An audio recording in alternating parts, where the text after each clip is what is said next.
Landssamtök skógareigenda, LSE, voru stofnuð árið 1997.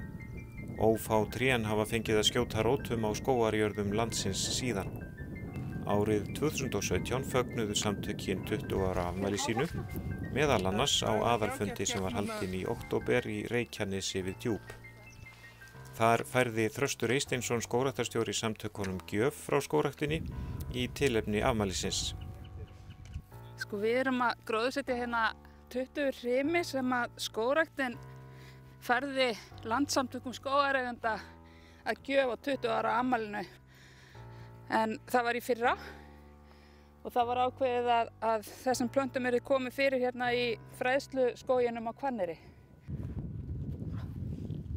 Samson Bjarnar Harðarsson, lektor við Landbúnaðarháskólann, hafði forystu gróðursetninguna og naut góðrar aðstoðar við verkið.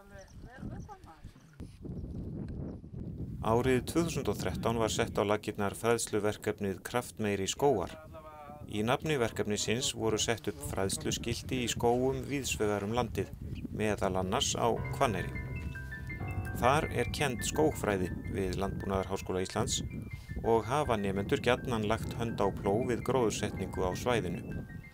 Nú er þar komin góður vísir að skógi og fræðsluskiltin hafa nýst jafnt nemendum skólans sem gestum og gangandi.